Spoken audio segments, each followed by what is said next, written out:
la CNPS et sa nouvelle application mobile du régime social des travailleurs indépendants, NCA Bank Côte d'Ivoire, le vrai visage de la banque, et Leadway V vous offre RTI Money.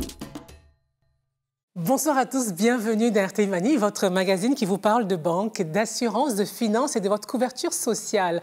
Bienvenue à vous aussi, ma team. Soraya, de quoi allons-nous parler ce soir? Alors, vous savez, pour les musulmans, le mois de Ramadan rime souvent avec dépenses et c'est bien pour cela que j'ai décidé de vous parler des bons plans du Ramadan pour passer ce mois en toute sérénité. Ce sera pour tout à l'heure.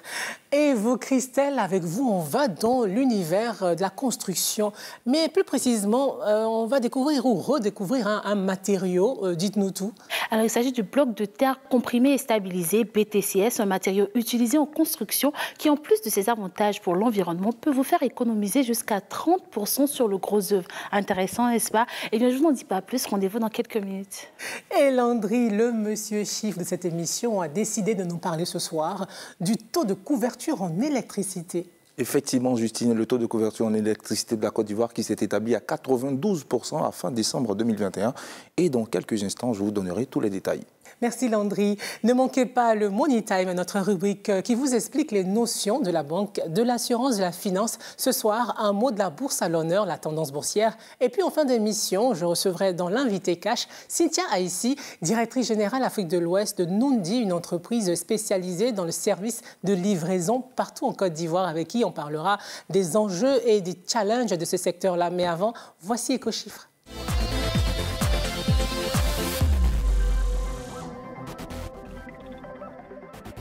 Alors, Landry, 92%, c'est le taux de couverture en électricité de la Côte d'Ivoire et c'est un taux qui est en forte progression.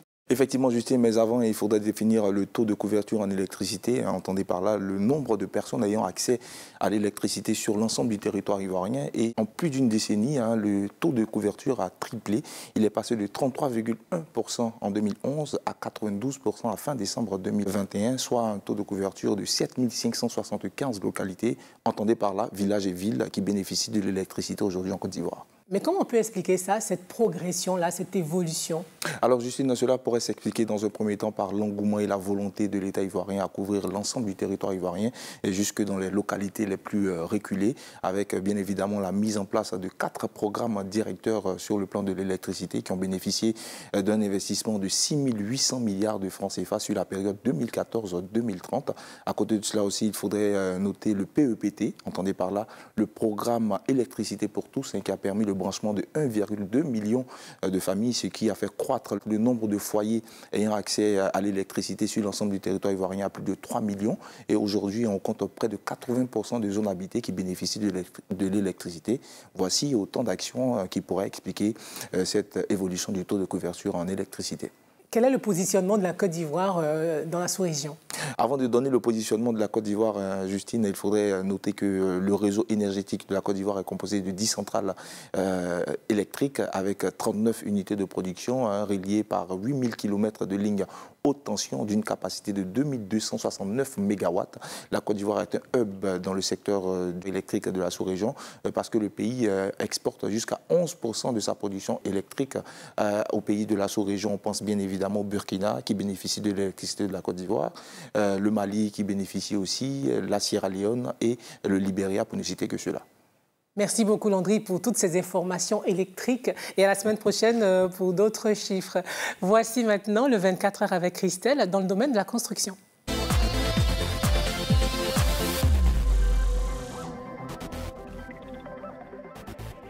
Christelle, avec vous, on parle de blocs de terre comprimés et stabilisé, c'est bien ça. Alors vous avez dû remarquer avec moi qu'il fait de plus en plus chaud dans nos maisons. On assiste à une élévation marquée de la température en intérieur. À cela s'ajoute la dégradation des constructions, fissures, humidité, etc. Tout cela résulte du réchauffement climatique. Eh bien, c'est pour répondre à toutes ces problématiques que des sociétés de BTP proposent des matériaux écologiques et économiques, le BTCS justement. Alors, Marina Nobu, directrice d'une société spécialisée dans ce matériau-là, nous a laissé la suivre le temps d'une journée pour comprendre les dessous de ce business nouveau ici en Côte d'Ivoire. On regarde.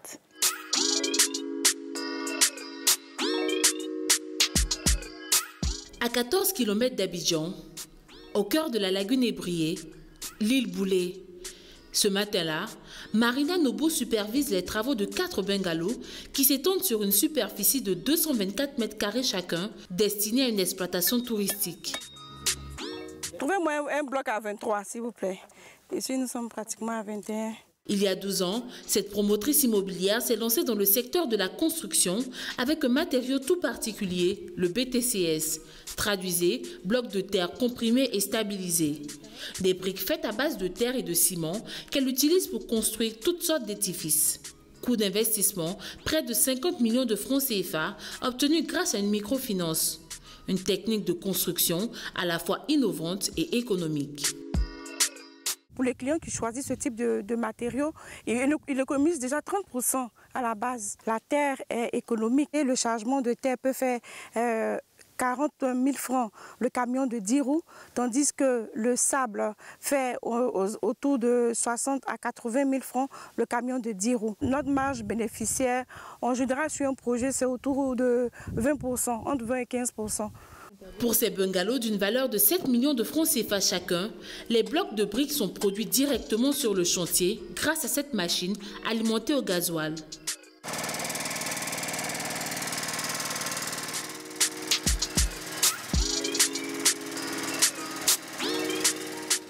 Ici, Thibaut Nguessin est le chef de chantier. Par jour, son équipe produit près de 1000 blocs de briques. Un bloc pèse au moins une douzaine de kilos et peut supporter une charge de 34 tonnes. La fabrication de ce type de briques répond à des règles et dosages bien précis. Pour le dosage, nous prenons 65% de terre, et 10% de ciment et le reste en sable. Et nous la passons à la machine qui va la presser à plus de 5 mégapascales. Et après, on reçoit les blocs qui sont solides, prêts pour la pose, après une semaine d'arrosage.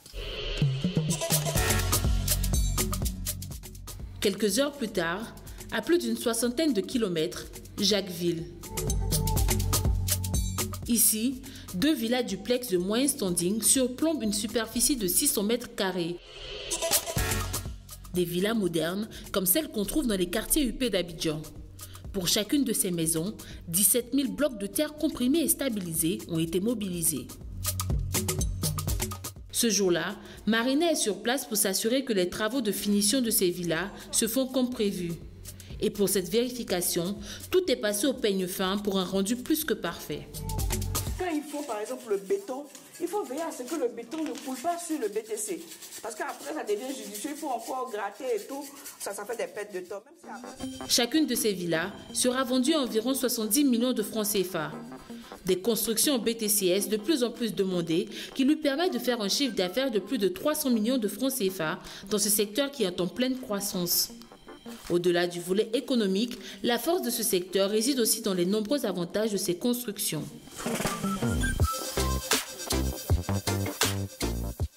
Il nous faut aujourd'hui lutter contre le réchauffement climatique.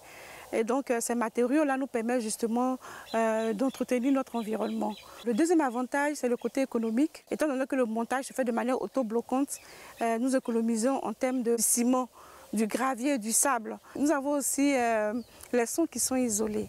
Les sons qui sont isolés, ça nous permet de pouvoir avoir une espérance de vie très prolongée. Et le quatrième avantage, c'est le côté sécurité. Lors d'un test, les résultats nous ont démontré que le BTCS est 6 fois plus solide que les agglos ordinaires. Donc c'est pour dire que ces bâtiments sont très solides, donc ça ne peut pas s'écrouler.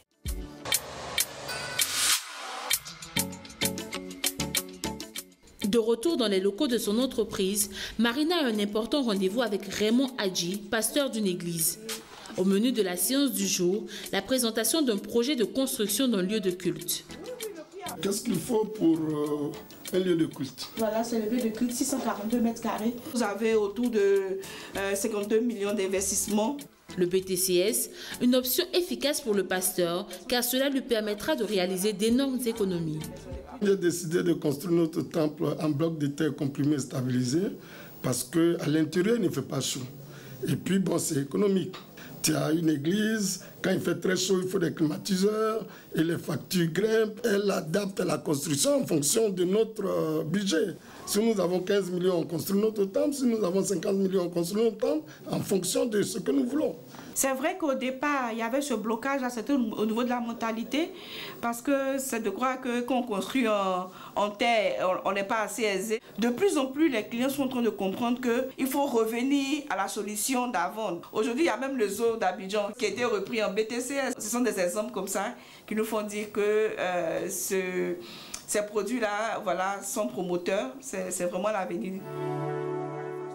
Dans un contexte où le déficit en logement est toujours estimé à plus de 600 000 unités, les constructions en briques de terre, plus économiques, espèrent devenir une option pour construire moins cher. Et comme Marina, est-ce qu'il y a d'autres acteurs dans ce secteur-là? Et puis, est-ce que la demande est si forte? Alors non, ils ne sont pas nombreux, les acteurs dans ce secteur-là. Avec elle, vous avez une autre entreprise qu'on voit à l'écran, dirigée par David Sijo, qui est aussi spécialisé dans ce matériau. On peut lui attribuer des constructions dans la région d'Alépé, d'Assouandé, Grand Bassam, Assini. La demande est encore légèrement faible ici en Côte d'Ivoire, il faut le dire. Mais il faut reconnaître que le BTCS, c'est vraiment une alternative idéale pour l'Afrique en termes d'écologie et aussi d'économie. Ici en Côte d'Ivoire, c'est beaucoup plus les zones rurales ou les villes environnantes d'Abidjan où ce matériau-là est déjà utilisé. Merci beaucoup Christelle, rendez-vous dans une semaine. Voici maintenant les bons plans de Soraya.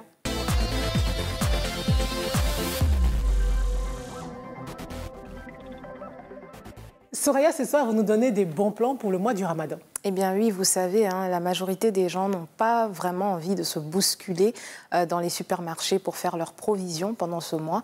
Et c'est bien pour cela qu'il y a un site internet qui propose un catalogue qui regroupe plus de 400 produits alimentaires.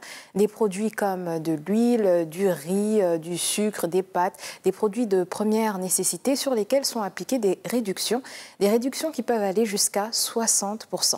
Et pour avoir accès à ces produits, il suffit juste de passer commande. Et la livraison est totalement gratuite. Et est-ce qu'il y a d'autres produits, d'autres types dans ce domaine-là qui sont proposés durant ce mois? Eh bien oui, vous avez des produits financiers, vous avez une banque qui propose par exemple ce qu'on appelle un prêt Ramadan. Alors ce prêt est remboursable sur 10 mensualités et on peut vous prêter jusqu'à 3 fois votre salaire. Et c'est un prêt qui est mis à la disposition des clients assez rapidement, en 48 heures. Et pour avoir accès à ce prêt, il suffit d'ouvrir un compte chèque dans la banque qui propose ce prêt, mais aussi de justifier d'une source de revenus. Et enfin, il y a une autre institution financière qui, elle, propose de préparer bien à l'avance ce genre de festivités, que ce soit la Tabaski, le Ramadan, etc., en constituant une épargne spéciale pour les festivités. Et pour cela, il vous suffira de payer la somme de 1000 francs CFA et de faire un dépôt minimum de 5000 francs CFA et aucun frais de gestion n'est prélevé sur ce compte épargne. Merci Soraya, merci Landry, merci Christelle. On se retrouve dans une semaine. Merci Mani se poursuit tout de suite après la page pub. Durant les 40 années où j'ai travaillé en tant que planteur, je rêvais d'une retraite paisible avec ma famille. Aujourd'hui, je suis épanoui. La CNPS me fait bénéficier d'une pension de retraite à vie. À vie? Mais c'est super, papy! Et j'en profite avec joie, pas vrai? Oui! Toi aussi, enrôle-toi en agence ou en téléchargeant la nouvelle application CNPS. La CNPS, maintenant, c'est pour tout le monde. À la recherche d'une offre qui vous corresponde, découvrez nos offres de produits et services groupés NCA Bank, les packs tout en un. Compte chèque, découvert, carte bancaire, service bancaire à distance, assurance vie et plein d'autres avantages. Jeunes, artisans, fonctionnaires et salariés, quel que soit votre profil, nous avons le pack qui vous convient. Rendez-vous dans l'agence NCA Bank la plus proche et ouvrez votre compte. Plus d'infos 80 200 800. NCA Bank, le vrai visage de la banque. Il me faut un terrain pour me construire une villa de retraite. Ah, mais tonton, les terrains familiaux à quoi du coup? Quoi? Tu veux ma mort, petit? Relax, le vieux. Ton terrain viabilisé avec ACD t'attend chez Leadway. L'eau est déjà calée, le courant passe, le titre de propriété est propre. Ne perds pas le temps. Viens choisir ton terrain, paie à ton rythme pendant 5 ans et mets ta famille à l'abri. C'est important. Contactez vite le service client Leadway au 25 20 01 31 00 et sur ci.leadway.com. Avec Leadway, construis ton avenir maintenant. Leadway V. Vous regardez Ateimoni, vous faites bien, car dans quelques instants, je recevrai pour vous Cynthia Aïssi, directrice d'une entreprise spécialisée dans le service de livraison de colis partout en Côte d'Ivoire, avec qui on parlera des challenges et des enjeux de ce secteur-là. Mais avant, voici le Money Time, notre rubrique qui décrypte pour vous ce soir un mot de la bourse, la tendance boursière. Qu'est-ce que c'est? Regardez.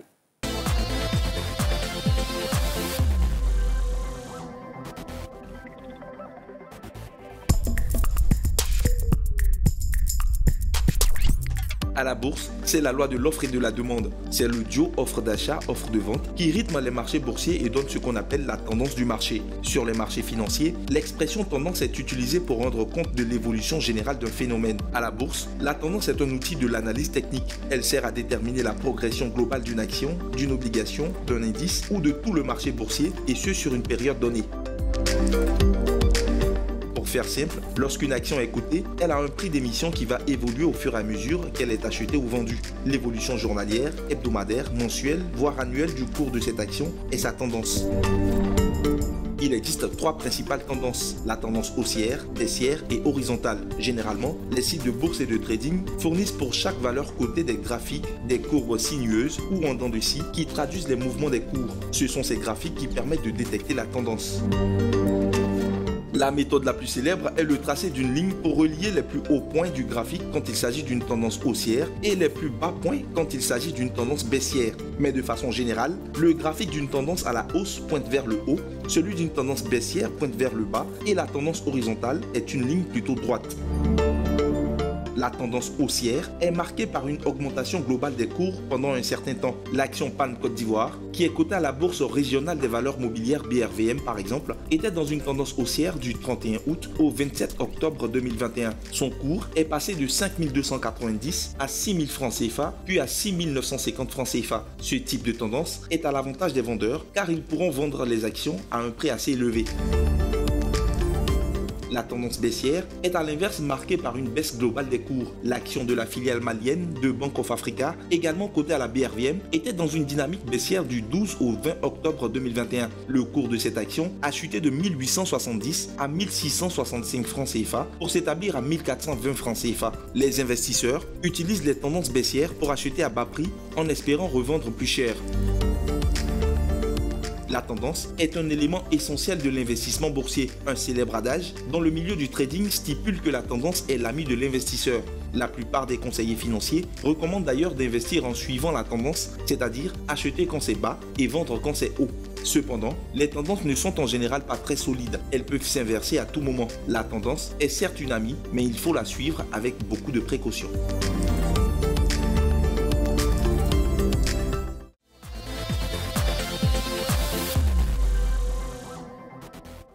Notre invitée ce soir est la directrice générale Afrique de l'Ouest de Nundi, une entreprise spécialisée dans la livraison de colis et marchandises partout en Côte d'Ivoire. Cynthia, ici, bonsoir. Bonsoir Justine. Avec vous, on va parler un peu des défis du secteur de la livraison de colis. Mais avant, comment est-ce qu'on peut expliquer cette révolution autour du service de livraison de colis ? Le marché du e-commerce, il est en pleine expansion en Afrique et je vais parler plus précisément de la Côte d'Ivoire. Selon le cabinet donc McKinsey et compagnie, d'ici 2025, le e-commerce pourrait représenter à peu près 10% des ventes au détail des plus grandes économies africaines, dont la Côte d'Ivoire. Et on sait qu'en Côte d'Ivoire, on estime à environ 30 à 35 milliards de francs CFA le secteur du e-commerce. Les chiffres du e-commerce sont finalement des indicateurs qui nous permettent de mesurer finalement la portée du secteur de la livraison. Et en Côte d'Ivoire, justement, nous avons lancé un service de livraison entre Abidjan et les villes de l'intérieur pour être justement sur un marché qui, pour nous, est un marché à fort potentiel, mais qui reste inexploité aujourd'hui. Quel est votre modèle? Alors, on est parti justement des différents challenges et, on va dire, défis qu'on peut rencontrer. C'est finalement le déficit d'infrastructures, le faible taux de bancarisation, le problème d'adressage. Et donc, ces complexités, on va dire, plutôt nous imposent finalement de trouver des idées qui sont novatrices dans ce secteur justement de la livraison. Et donc, on a décidé de lancer finalement des pratiques de livraison qui sont différentes. Et ce qu'on propose donc, c'est de la livraison de points relais à points relais entre Abidjan et les villes de l'intérieur et entre les villes de l'intérieur. Et donc cette spécificité, pourquoi? Parce qu'on s'est dit que de la livraison point relais à point relais permettait finalement de remédier, donc de gommer finalement la question d'adressage. Et ça nous permettait justement d'avoir une couverture beaucoup plus large sur le territoire ivoirien et puis de pouvoir assurer justement la sécurité du processus de livraison. Mais ça profite à qui, concrètement? Alors, ça profite à qui? Très bonne question. Aujourd'hui, notre cible principale, ce sont tous ces e-commerçants. Donc, ce sont toutes ces personnes qui, aujourd'hui, n'avaient pas, on va dire, de service de livraison fiable pour permettre justement à toutes les villes secondaires ou les villes de l'intérieur de pouvoir bénéficier justement de produits provenant d'Abidjan ou de produits provenant de Korogo pour aller vers Abengourou, peu importe. Et donc, du coup, aujourd'hui, on vient, on va dire, développer et dynamiser finalement ce secteur de la livraison pour ces personnes-là. Alors, plus globalement, quels sont les freins au business de livraison de colis? On en voit partout aujourd'hui, à Abidjan, à l'intérieur du pays. Selon vous, quels sont les freins à ce business-là? Alors, je pense que j'en citerai 3. Aujourd'hui, je vais parler globalement de la logistique. Aujourd'hui, si on veut travailler justement avec des e-commerçants, on se rend bien compte que le problème d'adressage, c'est un des plus gros challenges qu'on a tous aujourd'hui, parce que tant que ce problème ne sera pas réglé, on sera obligé de toute façon de trouver des alternatives, mais qui restent un frein pour moi pour justement développer tout le secteur du e-commerce en Afrique. Le deuxième, c'est la connectivité. Aujourd'hui, l'accès à Internet reste relativement onéreux. Non seulement c'est onéreux, mais en plus de ça, la couverture, elle reste limitée. Nous, aujourd'hui, le modèle qu'on met en place, c'est comment on arrive à restreindre, à réduire plutôt, on va dire, la fracture entre les zones rurales, enfin les zones urbaines et les zones rurales. On sait très bien que non seulement c'est coûteux, mais ce n'est pas disponible partout. Donc comment on fait avec cette contrainte-là? Et la troisième, je vais parler plutôt des paiements en espèces. Donc aujourd'hui, on se rend bien compte que le fait qu'il y ait une prépondérance de paiement en espèces, c'est un très gros risque pour les e-commerçants, parce qu'on sait que 90% des commandes e-commerce se payent en cash et au moment de la livraison. Donc ça reste un frein, ça reste un très gros risque pour cette cible-là. On a beaucoup parlé du service de livraison, mais on n'a pas parlé encore de coûts. Quelle est la structure de vos coûts et plus globalement, comment est-ce que vous voyez, quel est votre regard sur les coûts qui sont proposés aux clients? Alors, la structure de coûts, donc aujourd'hui, nous, notre business model, c'est de se dire, c'est une des particularités justement de notre produit, c'est qu'on propose un coût fixe. Donc, un coût fixe, c'est quoi? C'est-à-dire, on va aller doucement. Oui. Alors, je suis à Abidjan, j'aimerais faire partir un colis à Mans, par exemple. Exactement. Et un autre à Yamoussoukro. Vous payez la même chose? Vous paierez la même chose. Quel que soit le colis que je veux faire... Quel que soit le type de colis, quelle que soit la destination, vous paierez exactement le même montant. Donc nous, aujourd'hui, la particularité de notre business, c'est qu'on ne développe pas de flotte en interne. On travaille en réseau. Et donc du coup, on travaille vraiment avec une multitude de partenaires qui nous permettent justement de pouvoir livrer dans une 50aine de villes. Donc aujourd'hui, on a à peu près 200 points relais. Quel que soit que vous vouliez envoyer donc à votre tante un colis à Korogo, à Yamoussoukro, à Boisseau, vous paierez le même montant sur du petit moyen colis. Et sur ces 2000 francs-là, vous gagnez combien? Le transporteur gagne combien? Comment est-ce que c'est structuré? On a une structure de coût qui permet justement de reverser en fait des commissions donc aux transporteurs et au runner. Ça va vraiment varier en fonction du partenaire, donc entre 2 et 10% en fonction du type de partenaire. Est-ce que c'est vraiment un business porteur? Est-ce qu'il y a encore de la place pour tout le monde? Alors, c'est un business qui a un fort potentiel. En Côte d'Ivoire, on évalue donc e-commerce à 30 à 35 milliards. Donc pour moi, c'est un marché qui est porteur.